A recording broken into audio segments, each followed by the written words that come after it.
Let's begin with a basic explanation of the class trial. So, your votes will determine the results. If you can figure out who done it, then only they will receive punishment. But if you pick the wrong one, then I'll punish everyone besides the blackened, and the one that deceived everyone else will graduate. Now then, to begin with... We already know who did it! Was that? It was Hiro. He does not have an alibi for when the murders took place, and we found him in that suit. Don't try and deny it! You killed them! I didn't! Someone knocked me out! I was asleep the whole time! I don't know anything about it! Shut your murdering mouth, murderer! Who are you calling a murderer? I am sorry to say, Hiro, but we do have evidence. Blueprints for the suit. Parts we assume were used to build it. And all of it was found in your room. You have to admit, the evidence is quite compelling. It points to you as having created the suit and wearing it while committing crime after crime. How many times do I have to tell you? I don't know!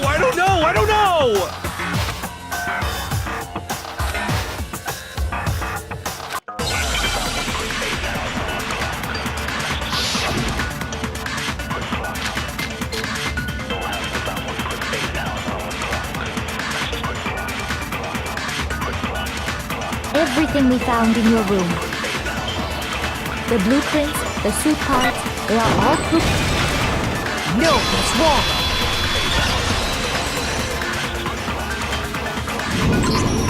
Are we sure Hiro really made those blueprints? What do you mean? Well, take a look at this. It's the note that Hiro wrote, asking everyone to meet up after Alter Ego disappeared. The handwriting's obviously different, wouldn't you say? When you compare it to the blueprints. There's no way you could think the same person made both of them. Unless that person made it a point to disguise their handwriting. No, the differences are bigger than that, I think. Come on! I'm not smart enough to think of trying to change my handwriting anyway. So Makoto, are you saying you don't think Hiro's the culprit? And he is not the only one. I think Hiro's innocent as well. What? Then who was in that Robo-Justice suit? Is it like Hiro said? Was there really someone running around in a second suit? The suspicious individual hidden within the suit. Go ahead, Makoto. Tell them who it was. So, who was in the Robo-Justice suit? I got it! Other than Hiro, I can't think of anyone else it could have been. Obviously, he was the one in that particular suit, and we never found any kind of second suit. Then there can be no doubt. Hiro is the prime suspect. That doesn't make any sense! You just said Hiro didn't do it! It makes perfect sense. Hiro was the suspicious individual in the suit, but he's not the culprit. So what you're saying is... That's right. The culprit in this case has nothing to do with being in the Robo-Justice suit. What? Now that's a bold assumption! And what reason do you have to make such a statement? You do have a reason, yes? Of course. But before we get to that, there's something else we need to clarify first. So let's get that out of the way. Hey, stop trying to boss us around! All things have a proper order. So what is it? What needs to be clarified? We must clarify the method of transportation for Taka's lifeless body. It would seem that his corpse was moved using certain particular items. Makoto, can you tell us what they were?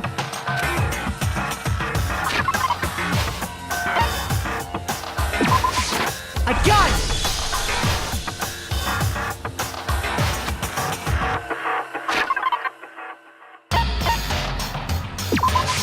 I got it! They were a dolly and a tarp, right?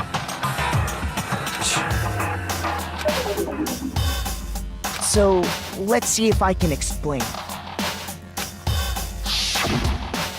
Taka's body disappeared from the equipment room, and then we rediscovered it in the repository.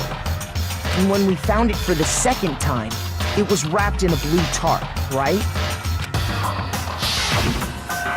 It was the same tarp that up until then was stored in the equipment room. So the killer must have seen it there and decided to use it when they moved Taka's body. That way, they wouldn't leave any bloodstains while they were moving it. Okay, that explains the tarp. And the dolly? Same thing.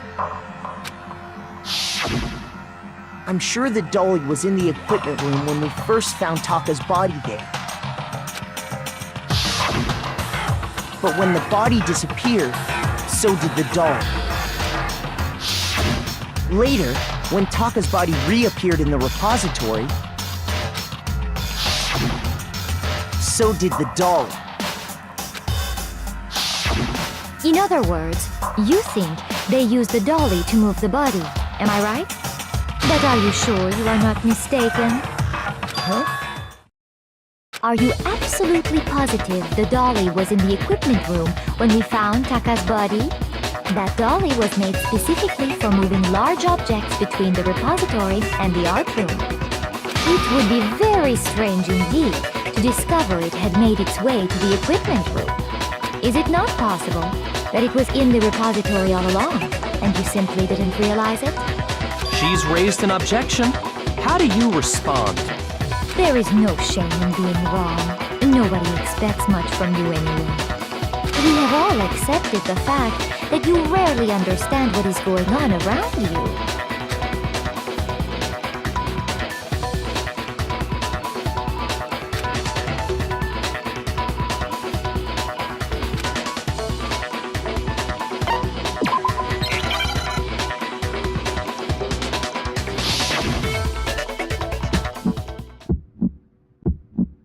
You have it wrong! I cannot agree! You are a fool! So pathetic! Lies will get you nowhere! Do your worst! You miserable wretch! I cannot agree! You are a fool! Do your worst! You have it wrong! I cannot agree! You are a fool! So pathetic! Lies will get you nowhere! Do your worst! You miserable wretch! I cannot agree! You are a fool! Do your worst! I cannot agree! This should prove it.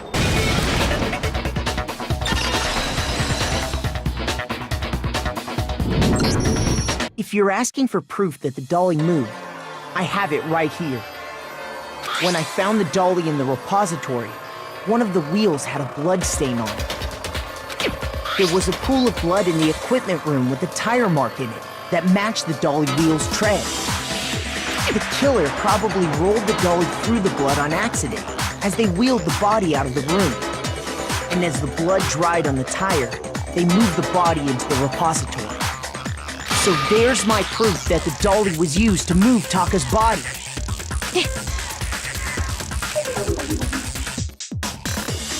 Well, anyway, that was just something we had to get out of the way. Let's get back to the main subject. Yeah, the subject of how Robo-Justice didn't do it. Because if it's not a killer robot, then what kind of robot is it? I'm not sure that really matters. I'd be happy to explain why the occupant of the suit couldn't possibly be the killer. If you look back on how the body was transported, it will become immediately obvious.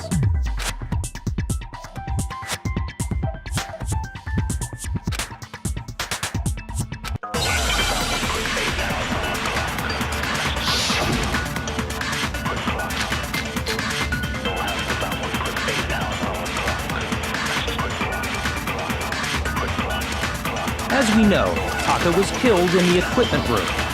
And from there, the body was moved to the repository, correct? Yeah, the culprit wrapped the body in the tarp, then loaded it onto the dolly and wheeled it off, right? Now, keep in mind that the dolly doesn't have a handle. Well, yeah. But even without a handle, all you'd have to do is bend over. No, that's wrong.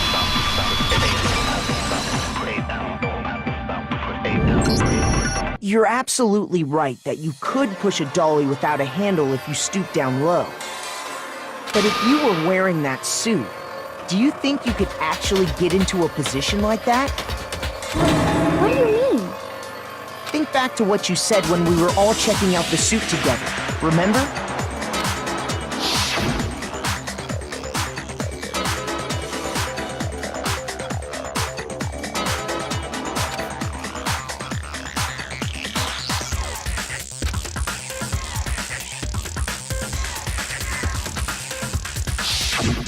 When you're in that suit, not only can you not see your feet, but you can't even bend at the waist. Am I right about that? Now that you mention it, yeah. It seems like it'd be awfully hard to push that dolly if you couldn't bend over. Well, what's to stop you from simply pushing the dolly with your feet? When you can't even see your feet? You really think someone could kick the dolly all that way? Yeah, it'd be totally impossible. Not that I can say for sure myself. On top of that, if you were wearing such a rigid, cumbersome suit, it's very unlikely you would have the dexterity to go about wrapping the body in a tarp. Well, I mean, isn't that just a matter of taking off the suit when you're ready to move the body?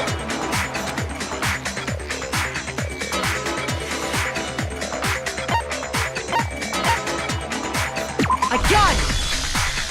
I don't think taking off the suit was an option. If you remember...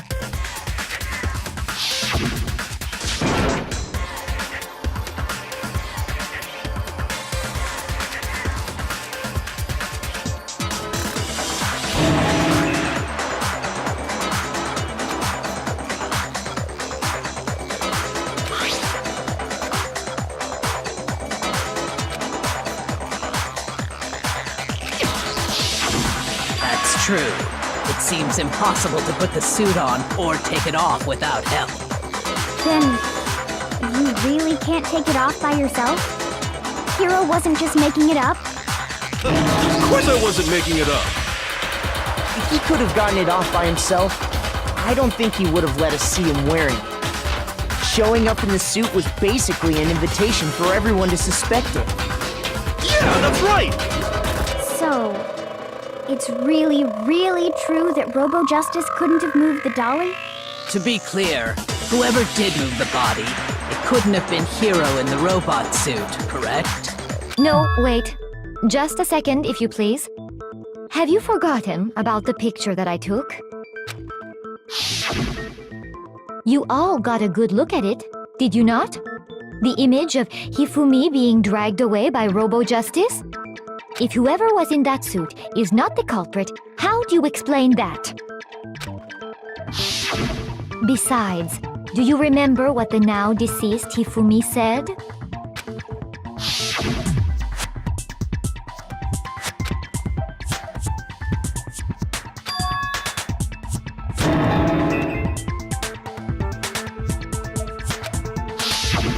So long as those facts exist, the proper conclusion is beyond question. The individual inside the suit and the culprit are one and the same. It was Hiro, without a doubt.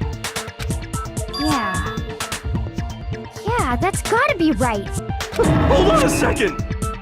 It's still far too early to reach that conclusion. Besides, there's no hurry to decide who did it. Before we rush to a verdict, shouldn't we explore every single possibility? Instead of seizing on one viewpoint, the truth is uncovered by analyzing things from every angle. Perhaps, but where do we go from here? Let's review this series of unfortunate events from the beginning.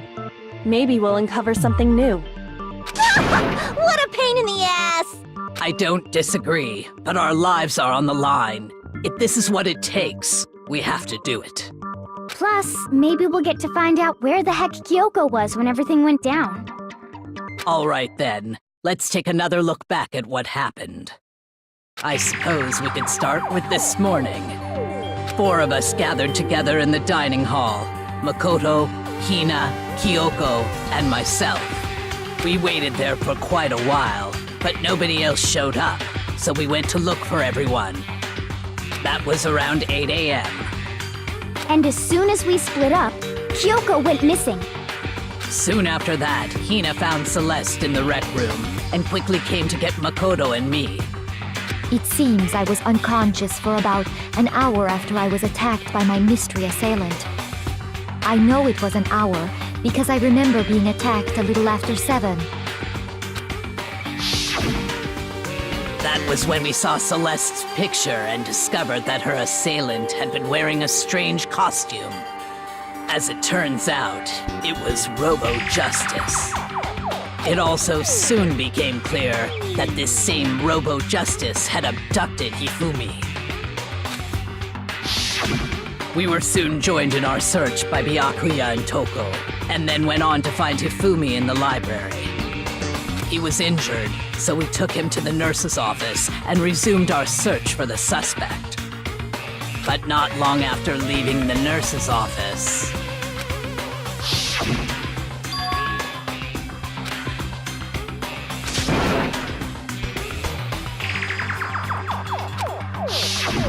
When Celeste told us that, we decided to split up and search the second floor. And soon after that, I saw someone moving around on the 3rd floor, and I yelled out to everyone as soon as I did.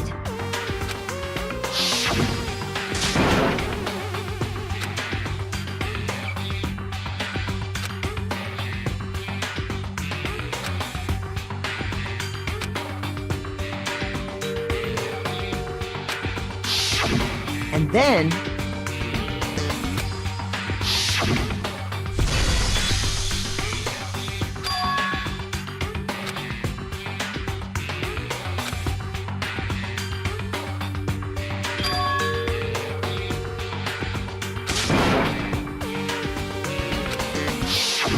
At that point, we decided to divide up into 2 groups.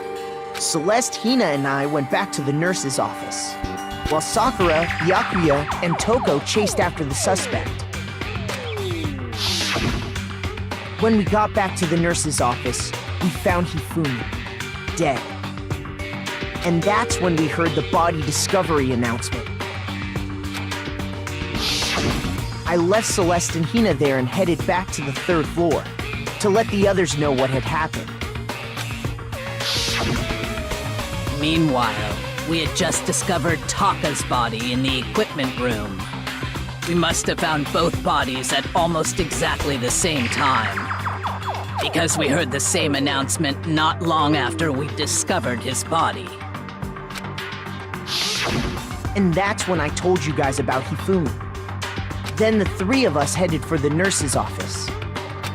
But right after we left the physics lab, we ran into Celeste, who'd arrived after us, and she told us something very surprising.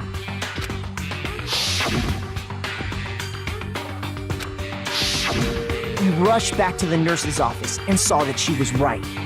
Then we remembered we'd left Toko passed out in the equipment room, so we hurried back again.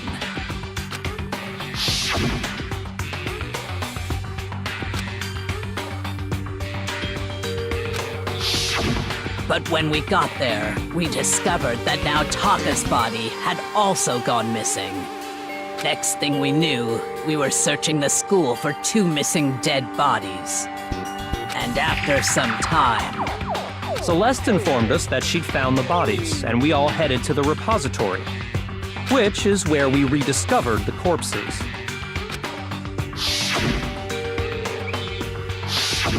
I think that about covers it. I see. The whole thing sounds exceptionally complicated. It certainly seems to me that these are not a simple series of connected events. Okay, well, if that's true, then what? Rather than a single series of events, I think we have to consider each murder a separate situation. And from there, we can uncover the contradictions surrounding all of them. Now then, let's get started, beginning with what happened to Taka.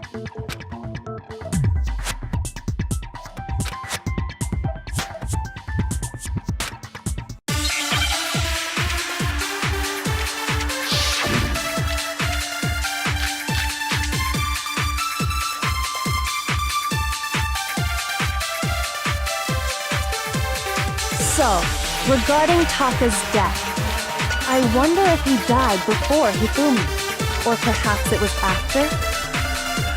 We already know what order they were killed in. Taka came last What makes you say that? because of the numbering of the Justice Hammers. It's true that Hifumi was killed with Justice Hammer 3, while Taka's death came from a swing of Justice Hammer 4. See? So it's obvious Taka came after.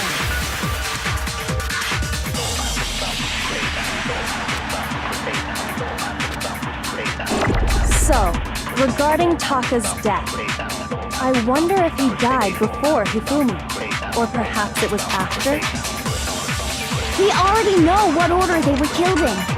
Taka came last What makes you say that? because of the numbering of the Justice Hammers. No, it's wrong.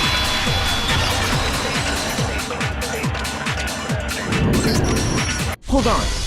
There's no reason to assume that the hammers were used in the same order as their numbers. If anything, that's just another way the killer tried to disguise their actions. So you're saying the culprit wanted us to think the hammers were used in order, but in reality, Taka was killed before Hifumi? Okay then, let's see the proof.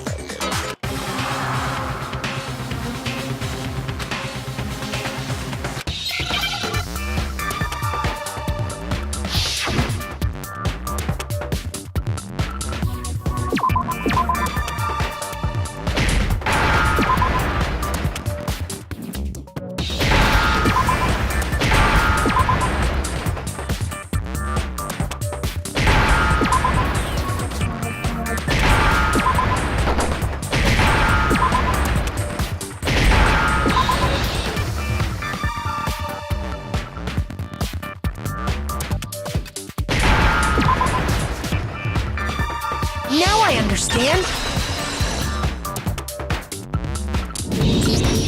I've got it. Taka's wristwatch. See? Look. It broke with the hands pointing just past 6 o'clock. It must have gotten broken when he was attacked by the killer, because as of last night,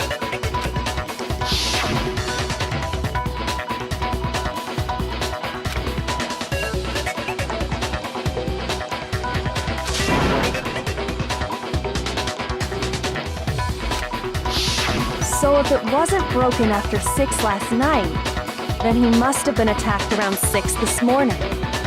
And that would be his official time of death. But if that's true, then he was killed well before Hifumi.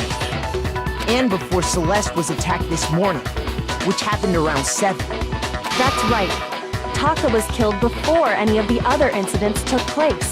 That simple fact slipped past all of us. We made the wrong assumption about the order of events, all because of those Justice Hammers. That's exactly why the culprit wrote the numbers on each hammer and had them increase in size. That way, when we saw how they were used in each incident, we'd easily make that wrong assumption. Now, if Taka was killed around 6, then everyone's alibis for his murder go out the window.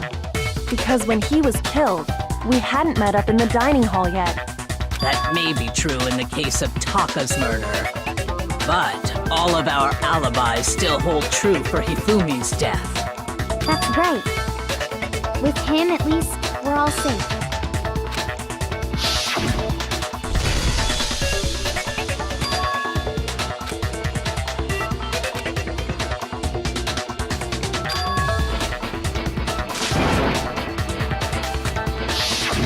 When we heard Hifumi screaming, we were all together. Except for Hiro and Kyoko.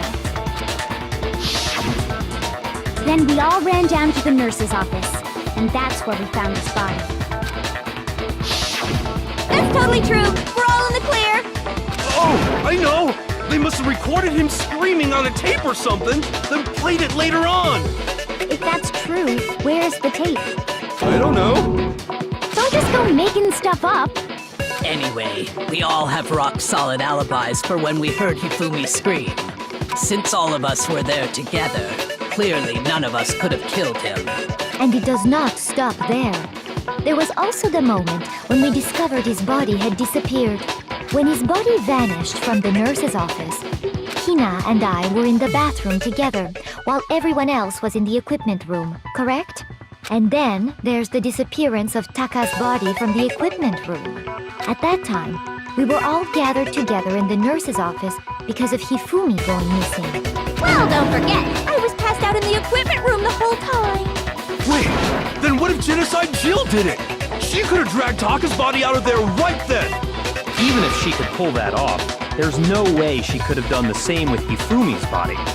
Because, as we just established, she was passed out in the equipment room when his body disappeared. Besides, I didn't do either of them anyway. In other words, it is impossible that any of us could have killed Hifumi or moved either of their bodies. On the other hand, Hiro and Kyoko had disappeared, so they most certainly could have done those things. So what now, Kyoko? For now, we can't get fixated on who did it, or we'll just keep going around in circles. So instead of who, I propose we start talking about how. In particular, I think we need to figure out how Hifumi's body got moved. That's true. We searched everywhere, but we couldn't figure out how to explain his body disappearing. And according to what Celeste said,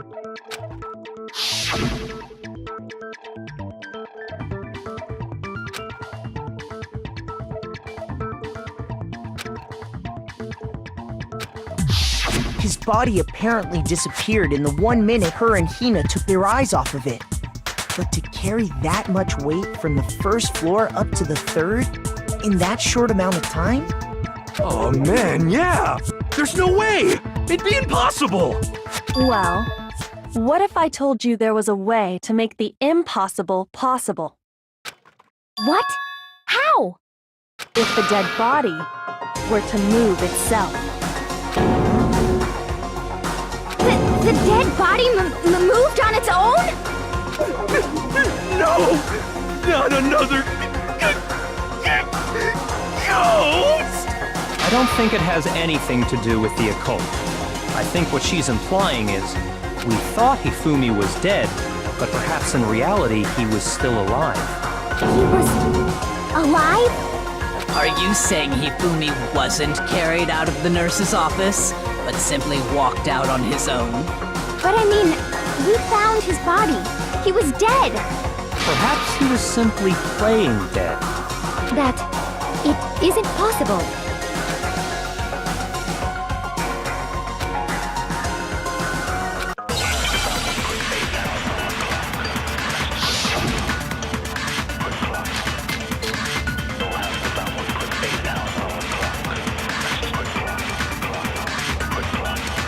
Are you saying that when we first found Hifumi in the nurse's office, there's a chance he was actually still alive? No, it is impossible. Hifumi was dead, without a doubt. And you know that how? Surely you heard the body discovery announcement along with the rest of us. Hifumi's dead body had been found. And that is why the announcement was made. Are we really so sure about that? Maybe the announcement was intended to signal someone else's discovery.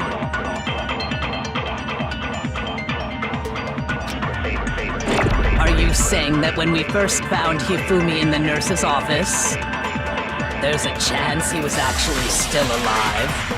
No, it is impossible. Hifumi was dead, without a doubt. And you know that how?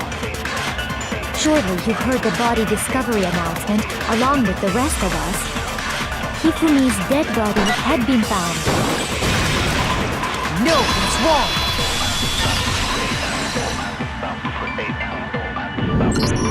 Was the body discovery announcement that was made really intended for Hifumi? Of course it was. The announcement played right after we discovered his body. Maybe. But that was also the same time that Taka's body was found. That's right. It wasn't long after finding his body that we heard the announcement. So there's a good chance we've made a mistake in there somewhere. I think we've confused whether the announcement was for Hifumi or Taka. First of all, if 2 bodies had been found, there really should have been 2 announcements. Maybe Monokuma simply got lazy and rolled them together into one. What do you say, Monokuma? Any comment? Well, it's a very sensitive issue, so I can't go into too much detail.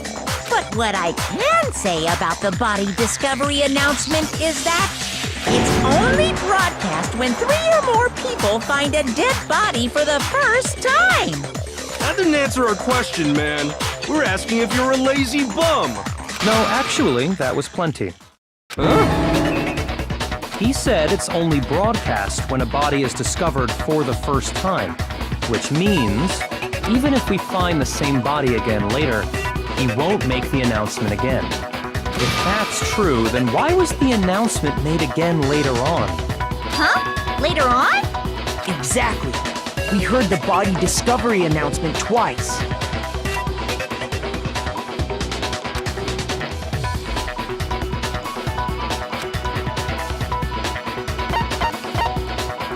I got it! We heard it a second time in the repository, when we rediscovered the 2 bodies.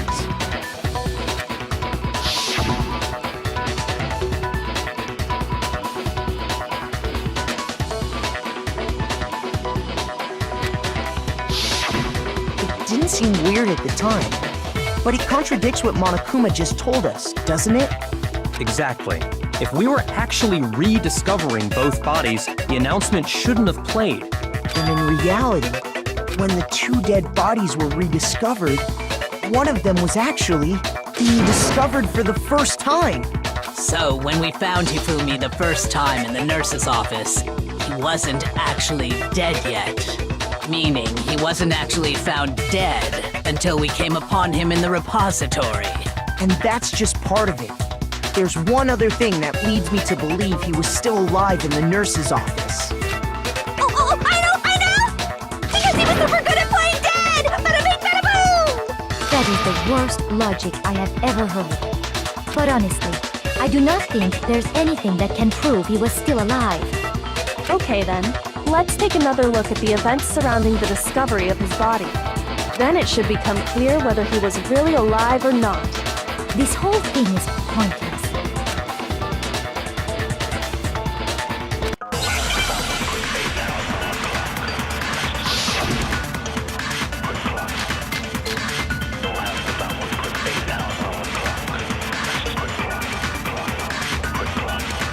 Well, here's one thing we do know. The first time we found Hifumi's body was in the nurse's office. And then, while me and Celeste were in the bathroom, his body disappeared. And the next time we saw his body, it was in the repository. But when you compare his body before being moved and his body after being moved, other than the change in how it was positioned, there was no notable difference. No, that's wrong!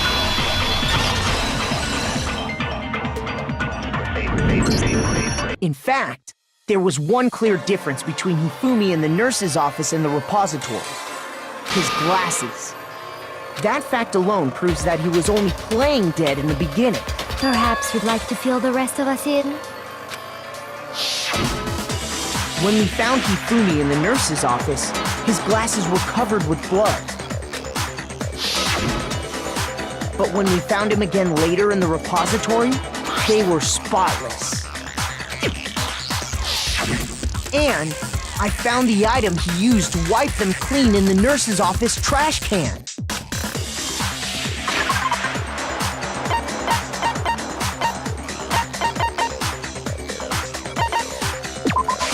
I got it! It was a glasses cleaning cloth featuring a certain cartoon mascot. One look at the bloodstain on the cloth should make things clear. This piece of cloth was used to wipe Hifumi's glasses clean. And the mascot on the cloth is the same one that's on the digital camera, right? And whose digital camera was it? Hifumi's, of course. The character was Princess Piggles from Demon Angel Pretty Pudgy Princess, I think. I highly doubt anyone but Hifumi would have brought something like this to school. I see your point. And the only people here who wear glasses are... I wouldn't be caught dead using a tacky piece of garbage like that. A few tissues is all I need to keep my glasses clean. Then there's no question. It belonged to Hifumi. So what you're saying is... What exactly? What I'm saying is, the blood on his glasses was wiped away using his own glasses cleaning cloth. Even if that is true, it does not mean he wiped the blood off himself. But who would benefit from a clean pair of glasses other than the glasses owner? That's a good point. And it must have been him, right? So let's assume that Hifumi was still alive in the nurse's office. He pretends to be dead. Then when he's alone, he wipes his glasses clean so he can see. Then he stands up and walks out on his own 2 feet. And with that, the impossible task of moving his copious corpse becomes possible, wouldn't you say? But then, if he was just pretending to be dead, what was with all that blood? Was it paint or something? The fridge in the nurse's office contains packs of blood for emergencies. He probably used one of those. He figured if he was gonna play dead, he should go all out, so he just dumped it everywhere! But he got crazy with it and had to wipe his glasses off when he was done! God, what an idiot! And if Hifumi was still alive at that point, the disappearance of Taka's body is easily explained. It should be perfectly obvious who must have moved Taka's corpse. I got it! It could only have been Hifumi. While we were all gathered in the nurse's office, he went to the equipment room and took Taka's body. That also explains how the door to the repository got locked. The door was locked? Well, after the bodies disappeared, we all went looking for them, right? So me and Sakura headed for the repository. But when we got there, the door was locked. And the repository door can only be locked from the inside. Which means when Hina and Sakura got to the repository, someone was already inside. And it could only have been Hifumi, who just finished stashing Taka's body there. He convinced us all he was dead, and when he saw his chance, he dragged Taka's body to the repository. So, Hifumi wasn't just another victim in this case. He was one of the assailants. But that means he took part in the murders. I just can't believe it. If you're having trouble, would you like me to show you one more piece of evidence? There's more? Oh, absolutely. The single biggest fact pointing to his involvement has yet to be revealed. You know what I'm talking about, right, Makoto? The item he took off of Taka's lifeless body?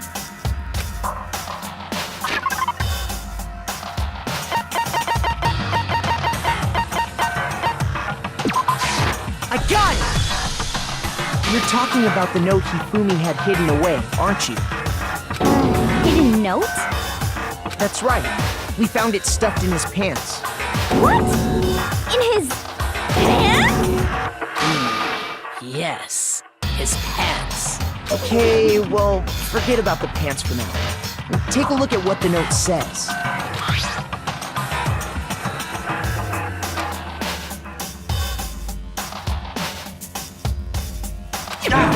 That's the note I was telling you about.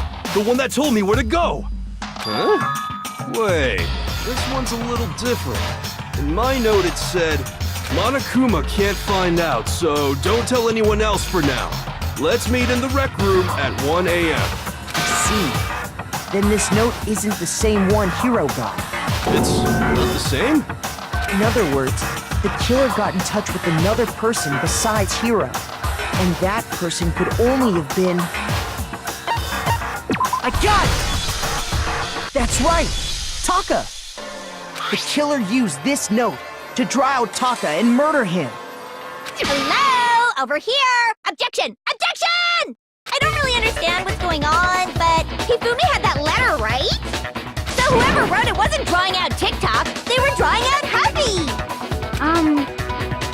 Just to be clear, TikTok is Taka and Huffy is Hifumi, right? Ugh! Yes!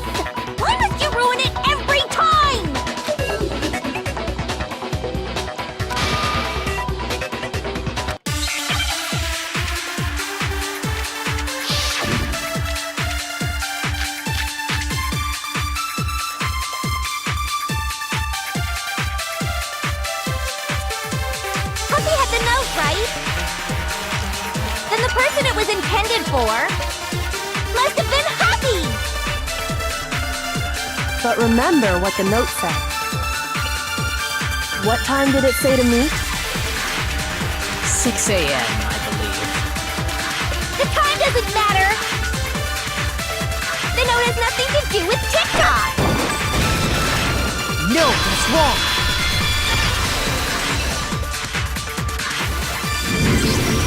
No, there absolutely is a connection. What the hell are you talking about? The note said to meet at 6 a.m., which is the same time Taka was murdered.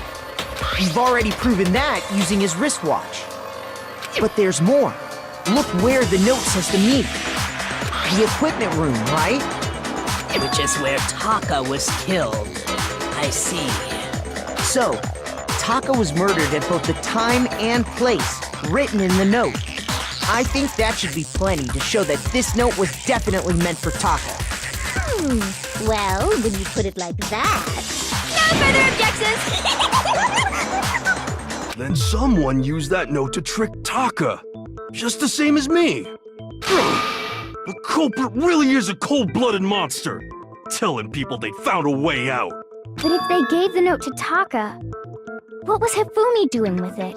Stuffed down his pants, no less! Most likely, Hifumi stole it off Taka's corpse after he died. Huh? He stole it? Where's your proof? Go ahead, show us.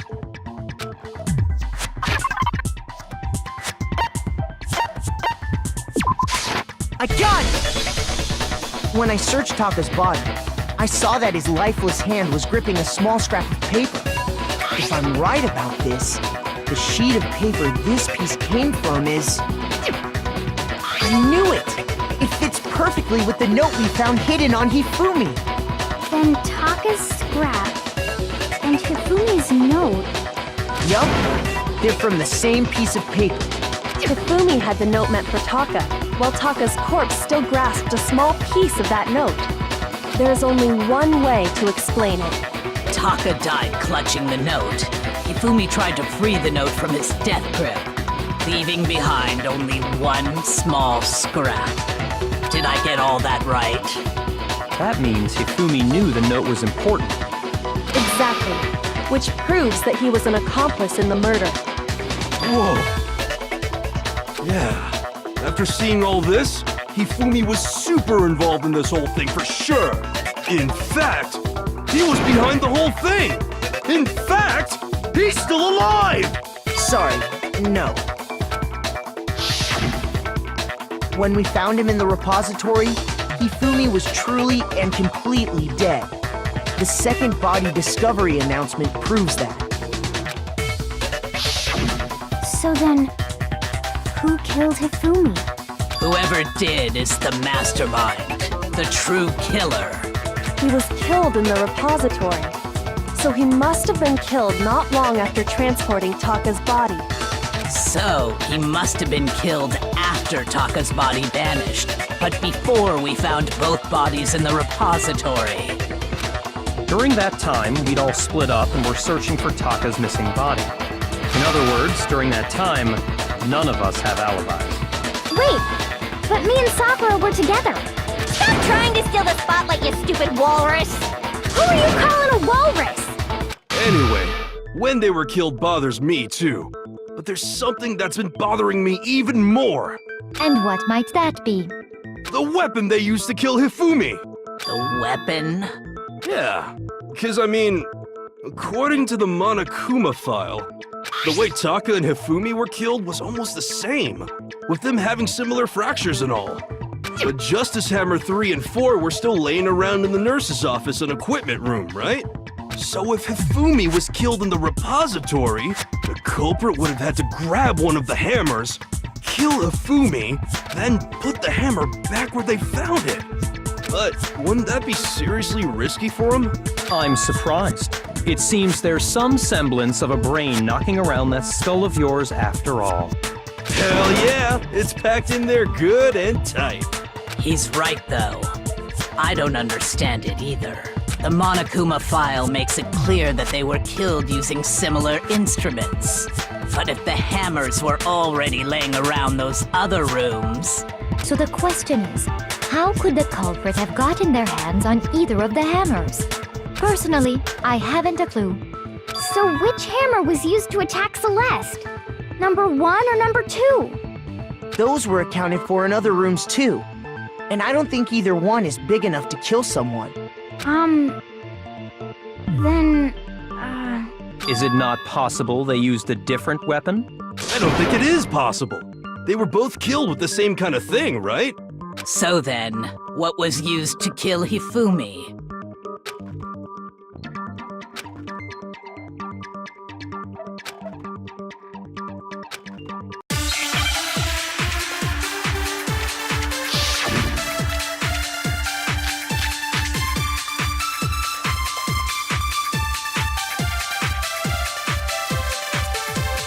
What was used to kill Hifumi? Was it Justice Hammer 3? Maybe Justice Hammer 4? Well, whatever it was, there's one thing we have to figure out. How was the culprit able to move around so freely with the weapon? How did nobody witness them carrying it?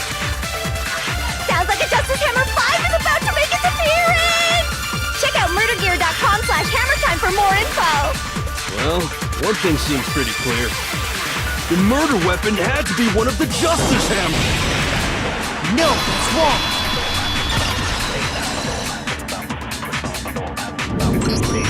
The murder weapon wasn't a Justice Hammer at all.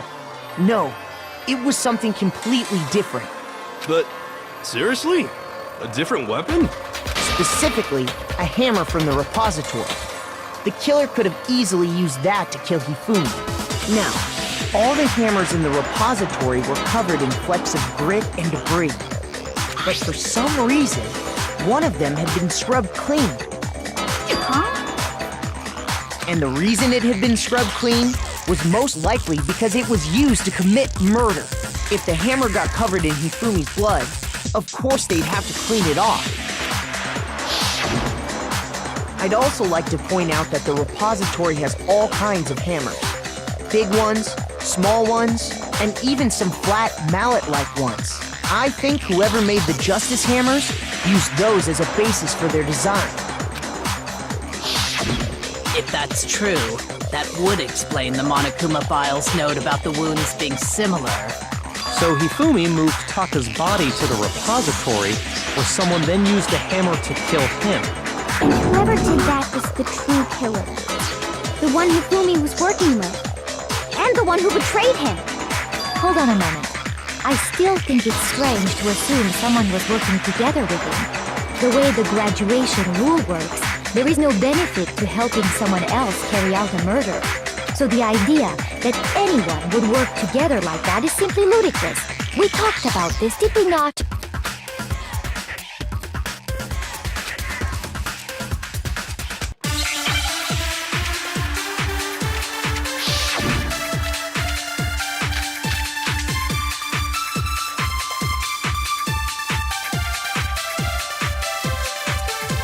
Based on the rules that have been laid out for us, even if more than one person is complicit in the murder, only the one who actually carried out the act can graduate and survive. Assuming the rule holds true, it is simply impossible that two people work together on this. That is how the rule was explained to us. But that only really applies if there's one murder, right? In this case, however, there were two murders.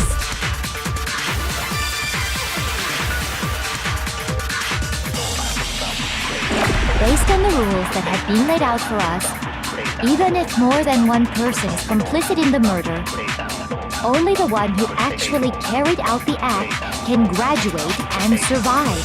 Assuming the rule holds true, it is simply impossible. No, it's wrong!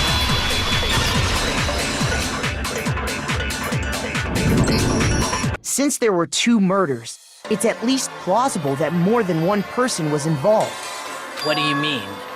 If there'd only been one murder, then yes, the idea of an accomplice isn't really worth considering. Naturally, if only one person can be saved per murder, an accomplice has no risk versus reward benefit. Risk versus reward benefit? The payoff for working together. The reward that balances out the risk of taking part in a scheme. There's no point in being someone's accomplice if there's no benefit to you. However, if there were some potential mutual reward for the risk, then cooperation becomes possible. You're saying that two people could act as each other's accomplices to commit two separate murders. I think that's what the true killer told Hifumi. They would each have an accomplice for their crime. And based on the case's events, Hifumi would have been the first one to act, murdering Taka. They made him carry out the first murder so he couldn't back out of helping them later on. So in this case, there wasn't one single person committing multiple murders. Instead, each person killed someone, creating two separate incidents. And it only looked like one person because that's how the true killer designed it to look. A single suspicious individual, a similar weapon used in each crime, disappearing bodies. By creating one seamless set of circumstances, they made it look like one person was behind it all. The mastermind picked their target and managed to convince him to go along with their plan. And then, to avoid the no accomplices rule, they simply killed their accomplice. Which, if true, means that betraying Hifumi was part of the plan from the very beginning. That's just awful! How could anyone be so cruel? You think so? I can't help but admire its cunning. Still, their choice of accomplice seems odd.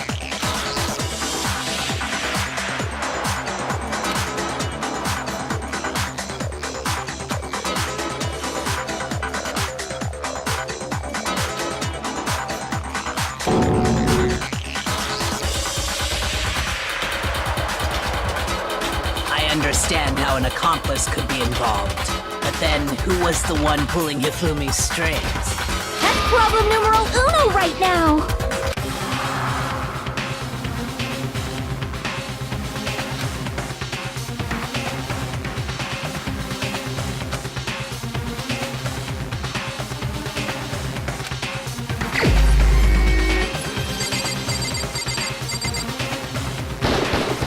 Here's my answer. It was Celeste. So I'm the suspicious individual now, am I? I really do hate this kind of joke. A joke? I wonder. So what you are saying, then, is that I specifically chose to work together with Hifumi. The idea that I would choose to spend any amount of time interacting with him, that I would go within 10 feet of that shit-brained, that lazy, worthless goddamn idiot! Pardonnez-moi. Just to be clear, there is evidence to support it. Is that so? It is. Throughout the investigation, there was certain behavior that was common only to the two of you. Considering what we've learned so far, it only further proves that the two of you were working together.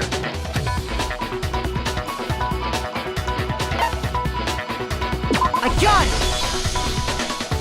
The behavior they had in common has to do with the suspicious individual in the suit, doesn't it?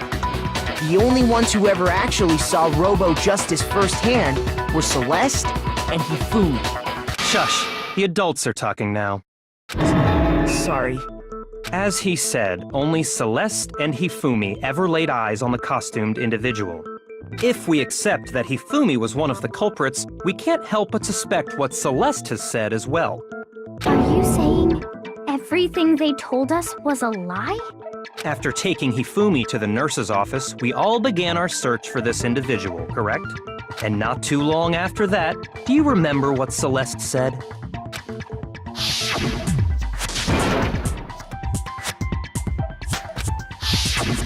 We headed to the second floor specifically because of what she claimed to have seen. Next, to draw us all to the physics lab up on the third floor, She let out a blood-curdling scream. and when we'd all come to see what was wrong, what was it she said?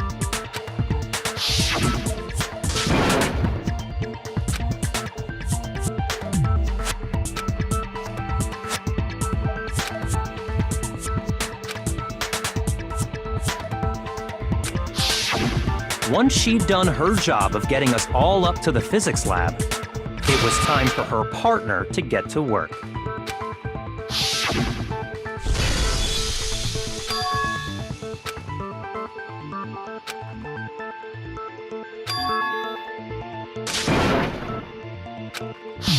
It was to get us to divide into two groups. So that we would discover both bodies at the same time? In fact, Celeste was precisely the one who proposed that we split up.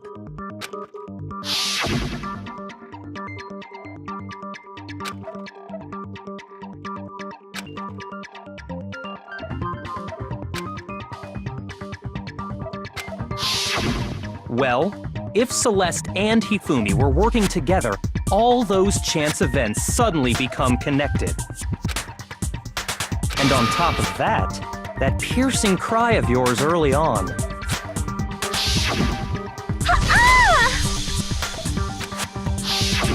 That was to signal Hifumi, wasn't it? It was your way of telling him, we're on the 3rd floor, everything's going according to plan.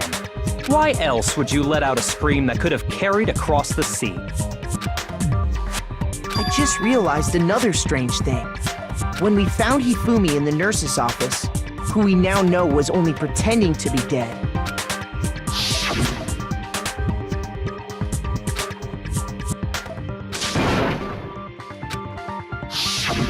Celeste, you were the first one to say he'd been murdered. You wanted to make sure we wouldn't have any doubt in our minds. I don't believe it. Everything, the whole thing was one big act. Hina, you were with Celeste when Hifumi's body disappeared, right? Yeah. I was feeling kinda sick, so Celeste took me to the bathroom. Wait! Then that was... She wasn't worried about you. She just saw a chance to help Hifumi sneak out of the nurse's office. Each piece isn't much by itself, but start putting them together and the picture gets very ugly indeed. Wouldn't you agree, Celeste? I have no idea what you mean. Don't bother trying to deny it. You made one fatal mistake. Oh, did I? I didn't even catch it myself when you first said it, but looking back, I can say that that one little slip-up was your undoing. What are you talking about? I'm talking about what you said after Hifumi's body disappeared and we returned to the nurse's office.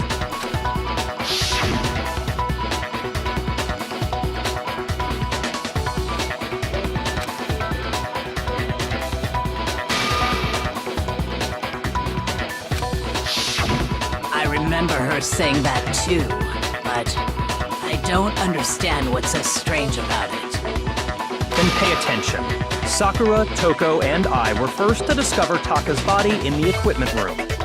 Then Makoto showed up and told us Hifumi had been killed, so Sakura and I left with Makoto. Once we were in the hall, we ran into Celeste, and the four of us headed to the nurse's office. Now, the entire time we were together, none of us said anything about Taka being dead. Think about it. Celeste's comment doesn't make sense. It was completely out of place. Yeah, I see what you're talking about. Although I don't really get what it means. You hear that, Celeste? Everyone's having some trouble understanding. Could you repeat what you said? If you're really not the culprit, you shouldn't have any problem repeating it, right?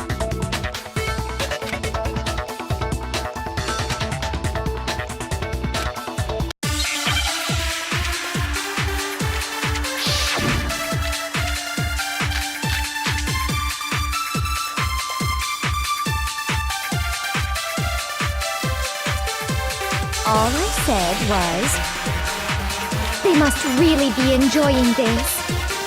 Enjoying the sight of us standing around, frightened and confused.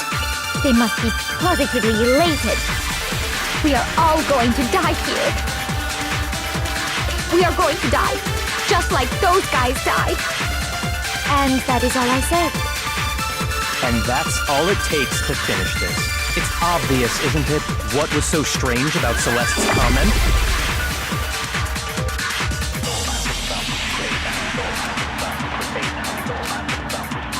All I said was, They must really be enjoying this. Enjoying the sight of us standing around, frightened and confused. They must be positively elated.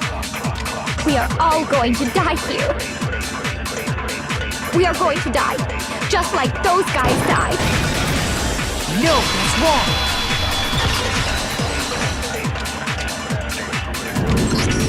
That's right. There's no reason Celeste should have said, just like those guys died. When she said that, none of us had told her Taka was dead. Exactly. And we didn't run into her until after we were all out in the hall. So there was never any chance for her to have seen his body in the equipment room for herself. So how did you know, Celeste? How did you know more than one person had been killed? And how did you know they were both guys? Because Kyoko had also disappeared, right? So she could have been dead too. You all have such vivid imaginations. You know that? Imaginations? You claim that I was lying when I told you about the suspicious person I saw. Then what about the picture I took? How do you explain this picture of the costumed villain dragging Hifumi away? It has to be some kind of setup, right? So let's put the suit on, and then she used the camera's timer to set up the picture. Have you so quickly forgotten? You are the only one who could have possibly fit into that suit. Plus, I happen to know that this particular camera does not have a timer. In other words, it is an unassailable fact that this is a picture of Hifumi being dragged away. If everything I told you was a lie, how can this picture exist? Simple. Are we sure that's really a picture of the suspect dragging Hifumi away? What could you possibly mean by that? Surely there are other explanations than the one you've offered up. No, there is no other explanation.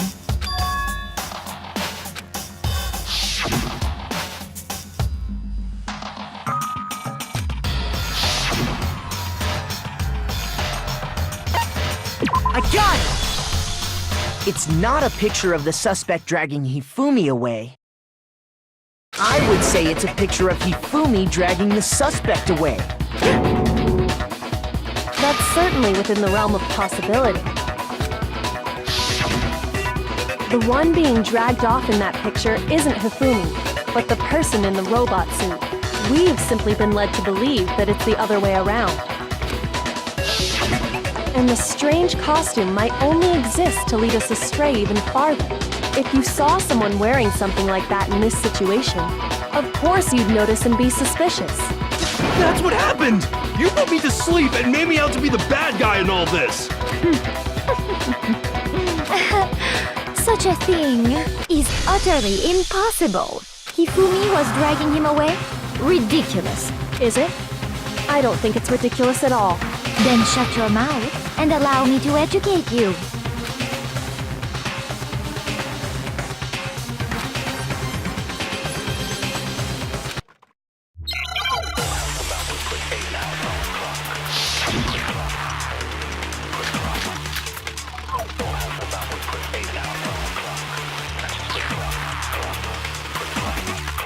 You dressed me up in that suit after I passed out! Then you just draped me across Hifumi and had him carry my weight! You tried to make me look like a bad guy! Like I said, ridiculous.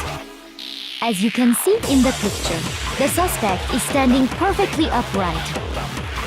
If the person inside the suit was unconscious, there's no way they could stand up straight like that. No, that's wrong!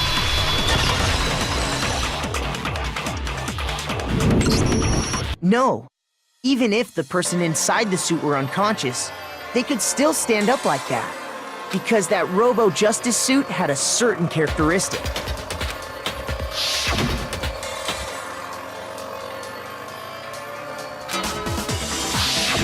That's right!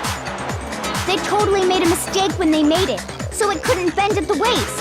I'm not so sure that was a mistake. I think the suit was designed from the beginning to be used the way it was. Celeste and Hifumi took the suit they'd specially designed and stuffed Hiro into it. That's how they were able to fake that whole thing. The point of it all was to make us believe whoever was in the suit was to blame. Well then, I suppose this is checkmate. Checkmate?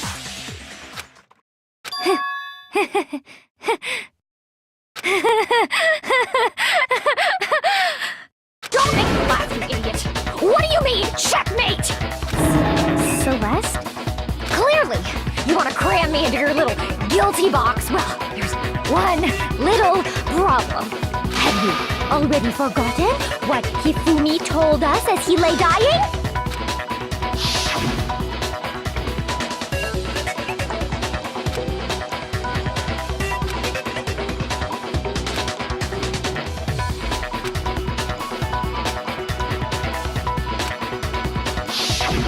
When we asked him who had attacked him, his answer was quite clear, was it not? He said, and I quote, Yasuhiro. In other words, Yasuhiro Hagakure! Right! But my name isn't really Yasuhiro! It's actually Taro! Your confusing statements don't make any sense. You're only making things more complicated. He did say Yasuhiro, but are we sure he was really pointing the finger at Hiro? What the hell are you talking about? I'll burn you alive! Kyoko, what do you mean by that? Think back to how Hifumi used to talk to us. How did he refer to each of us? I got it! That's right! Our last names! He called us all by our last names! Exactly. I know I heard him say Mr. Naegi more than once, for example. So if Hifumi did mean to say Hiro's name, he would have said his last name, Hagakure. I'm sure it was just incidental.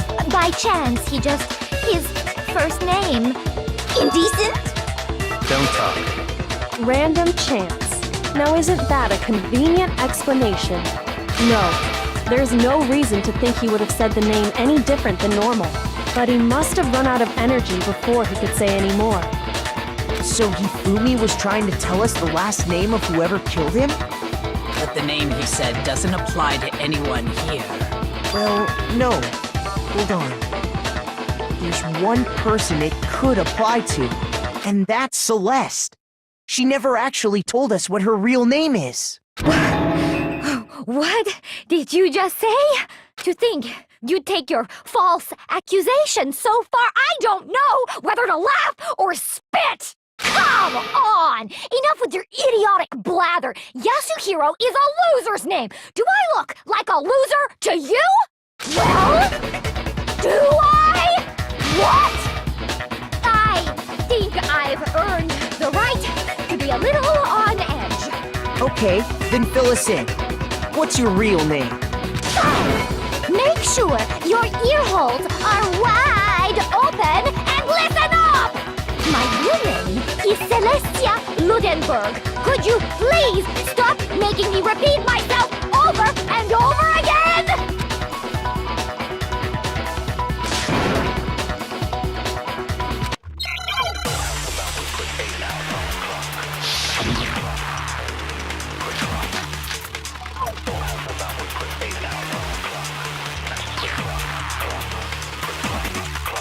Hifumi was trying to tell us something. He wanted us to know the killer's last name, Yasuhiro. If there's one person here who might have that last name, It would have to be you, Celeste. You haven't told anyone what your real name is. how many times do I have to tell you?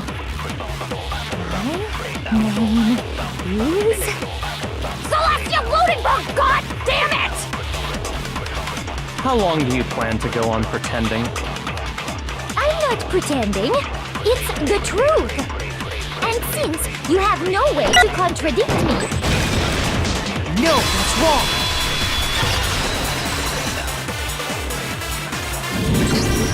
That's it! The handbook! What? Anytime you turn your handbook on, It shows the owner's name when it boots up, right? Monokuma told us all about it before.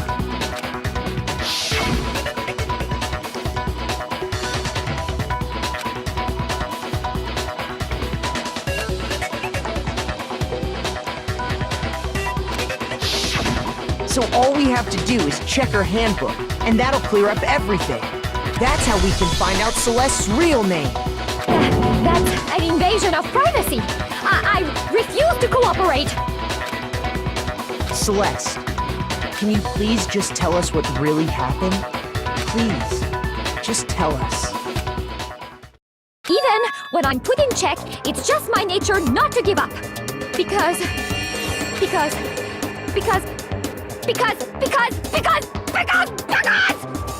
until the game's over, you never know what might happen. Fine then. Let me settle it. Let me go over the case again, from the beginning, and shed light on all your crimes. And that'll bring everything to an end.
Here's exactly what happened.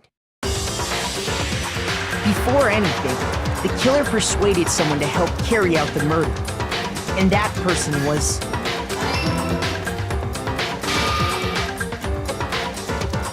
Hifumi. With an accomplice, the killer was able to execute a number of otherwise impossible schemes.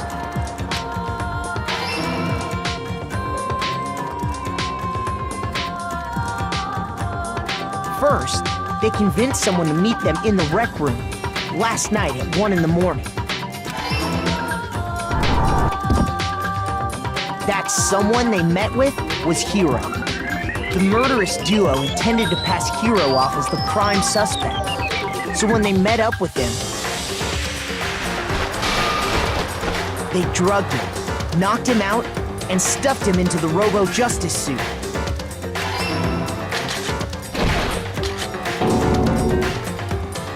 Next, Hifumi positioned himself to make it look like Robo-Justice was attacking him, while the killer used a digital camera to take pictures of the assault. They did all this just to create evidence that would put the suspicion on Hiro. When they were done with him, they shoved him, still unconscious, into the pool room locker.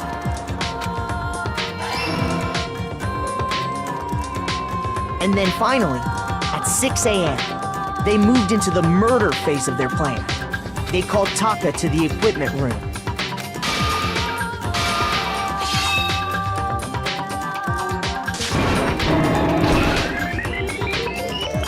And that's where Hifumi killed him, making it the scene of the first murder.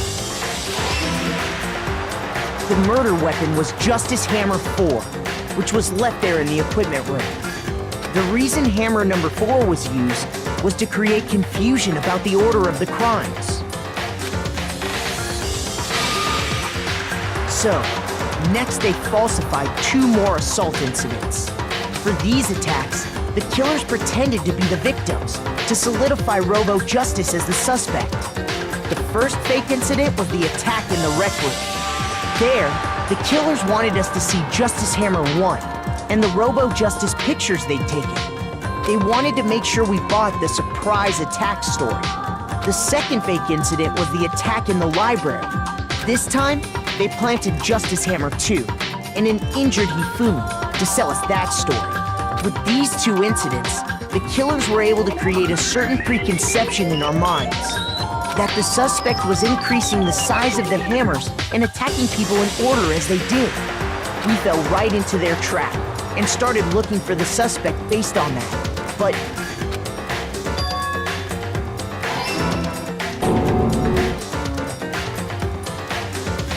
while we did that, we left Hifumi alone in the nurse's office. This was exactly what Hifumi was hoping for.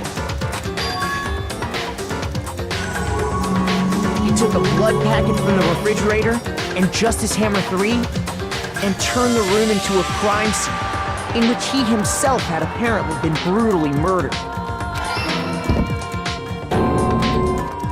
He let out a scream to draw us back, and when we returned, that's what we found.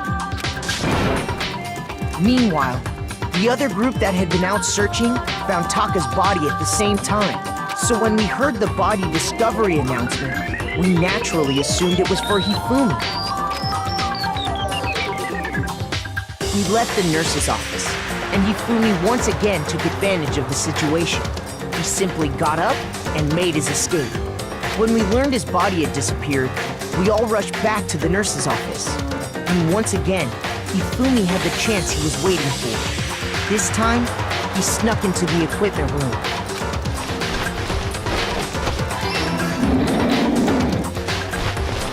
He wrapped Taka's body in a tarp and used the dolly to move it all the way down to the repository. That explains how each of the bodies disappeared.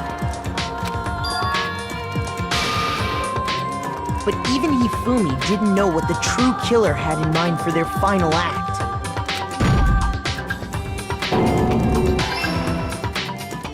Their plan all along was to kill Hifumi and get rid of the one person who could betray them. And they did it using an ordinary, everyday hammer from the repository. That should cover everything that happened in this case. And the villain behind it all is...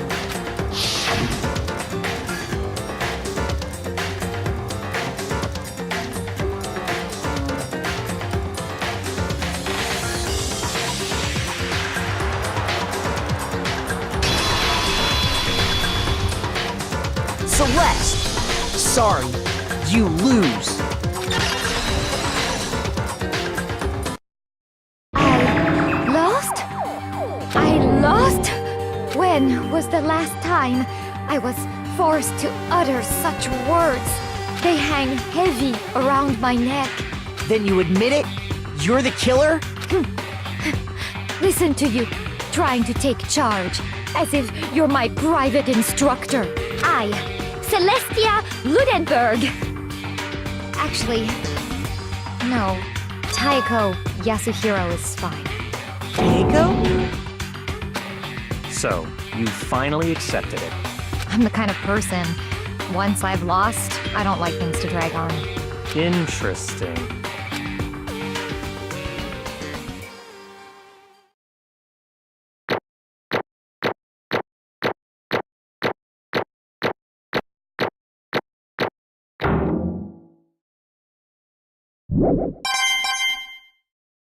Now then, I've prepared a very special punishment. Let's give it